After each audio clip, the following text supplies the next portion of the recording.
just when we thought we had it all figured out, they rope us right back in. What's going on, Broncos country? My name is Trace Mustakis. You can call me Moose, filling in for Matthew Peterson today. And on the show, ESPN just gave us some surprising news about the Broncos draft. Now, before we get into what they had to say, here's what I want you to do for me, a little bit of homework, if you will. Send this video to your favorite Broncos fan in your life. Could be your mom, dad, sister, brother, best friend, husband, or wife. Doesn't matter. If you've got a favorite Broncos fan in your life, send them this video and help us grow. All right, shifting to defense. Is it possible? ESPN recently came out with a report this morning as I get ready to turn on the Masters, and they say that the Broncos are linked to safety Nick Emmanwori out of South Carolina in their most recent report. Now, there's a guy named Jordan Reid who does some draft analyst stuff for the NFL, and he was actually on this story as I was reading it. Here's what he had to say about the whole Nick Emmanwori situation. The Broncos have been linked to the running backs in round 1, no surprise there, but the depth of this running back class makes it more likely that they'll wait until day 2 to grab a player like TreVeyon Henderson or Kaleb Johnson. Instead, league sources have told us that Denver might use its first-round pick to add what is already one of the NFL's best defenses. Safety Nick Emmanwori is a wild card to keep an eye on there. I have so many thoughts about this report and about Nick Emmanwori, so before we get into how I actually feel about it, let's talk about Emmanwori, the prospect. Out of South Carolina, he is a freakish prospect. The dude plays safety, but can also kind of hybrid as a linebacker. I mean, he's 6'3", 220 pounds. He's the size of a linebacker, but like I said, plays safety. He's got excellent playmaking abilities, but not viewed as sort of like a center field type of guy, so his coverage skills aren't the most elite. And the kind of buzz I've heard around Nick Emmanwori is he does everything really well, but he's not elite at one particular thing. So if he's got the size of an outside linebacker and the skills of a safety, he almost sounds like a slam dunk, right? And at South Carolina, he was awesome. No doubt about it, especially in 2024. 88 tackles, 6 pass breakups, 4 interceptions, so he's a ball hawk. He actually had 2 touchdowns, by the way, and can make some disruptions happen in the backfield when it comes to stopping the run. We mentioned before, he can also kind of duel as that linebacker threat. However, I'm not buying that Nick Emmanwori is going to be the Broncos' target at number 20. Now, there are a couple reasons for this. The first being, we just signed a safety on Tuesday. Sam Franklin Jr., April 8th. Marked it down, pen to paper. We absolutely did it, but it's not just him. We also signed Talanoa Hufanga. So the Broncos safety room, to me at least, with the last couple of signings that we've made, is kind of locked up. And now they're coming out and saying, well, hold on, it's kind of a best player available sort of situation. Nick Emmanwori is, hey, he's got a lot of traction. The Broncos really like him. He's a wild card pick. I'm not buying that. Like, the Broncos have so many different needs that are not safety. Now, I'm not saying you can't go defense, right? I personally wouldn't do it, but I would understand if you went defensive line, but not a safety, especially with what we did in the offseason. So, again, I'm not the GM. I don't make these decisions. I can only give you my thoughts and my analysis. So I'm going to ask you this question. What position are you drafting with the number 20 overall pick? I'm going to tell you what positions right after the ad break here about what I would personally do, but let me know what you would do in the comment section below. I got to think I'm going tight end or running back with pick number 20. I realize we just signed Evan Ingram to a 2-year deal, so I'm not saying that tight end is the most pressing, but these are the 2 areas of need, especially for a young quarterback like Bo Nix. He needs these positions to help grow.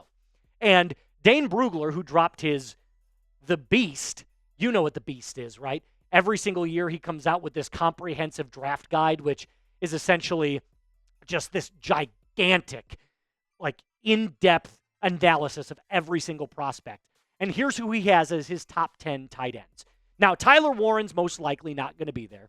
He's going to go within the top 11 or 12 picks, in my opinion. But there is a prospect there that we could take at 20 that I would be just as happy with taking. Colson Loveland out of Michigan. Now, truth be told, he's a really good blocking tight end. He needs a little bit more development as a pass catcher, but he can still do it. It's not like that was a lacking part of his game. I mean, we're talking about a kid that won a national championship at Michigan, but his career numbers, they're not going to wow you. Not everything is, jumping off the page and saying, you need to draft this guy like Tyler Warren. But that's exactly why you brought in Evan Ingram. He can learn behind Evan Ingram, who is a pass-catching tight end. He can sit, study it, and then by the time Ingram's contract ends up, if we're no longer, interested in keeping his talents, Loveland is ready to take his place as the bona fide tight end number 1. So I like taking this pick specifically because we already addressed it. This is kind of like an insurance pick for Denver. Now, again, is it the most pressing area of need? Not necessarily. There is one position of need. You guys already know what it is. I'm going to tell you about it coming up here in just a little bit. But first, I have to give a major shout out to today's sponsor, which is Game Time. Game Time takes all the guesswork out of buying tickets. You can download the Game Time app, create your account today. It is super simple. Just look for the black G the black box with the white G and download it in your app store. Game Time makes getting tickets even faster and easier. Baseball season is already underway, so maybe you want to go to a Colorado Rockies game. You can do that right now with Game Time. But remember, it's not just all the ball games that you could go to. It's concerts. It's comedy events. It's the ball games like we mentioned. All of those events can be found over at Game Time with killer last-minute deals, all-in prices, views from your seat, and their lowest price guarantee. Again, download the Game Time app. Use code CHATSPORTS for $20 off your first purchase. That's CHATSPORTS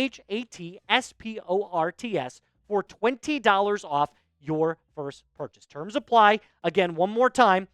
CHATSPORTS, CHATSPORTS for $20 off.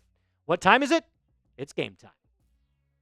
All right, so running back is the most important area of need for the Denver Broncos. And here's what Brugler's Beast Board looks like for the running back situation. No surprise, Ashton Jeanty comes in at number 1. But who's there at number 2? Ding, ding, ding, ding, ding. The guy that we have been talking about basically since, they came out with him as a first-round pick, Omarion Hampton.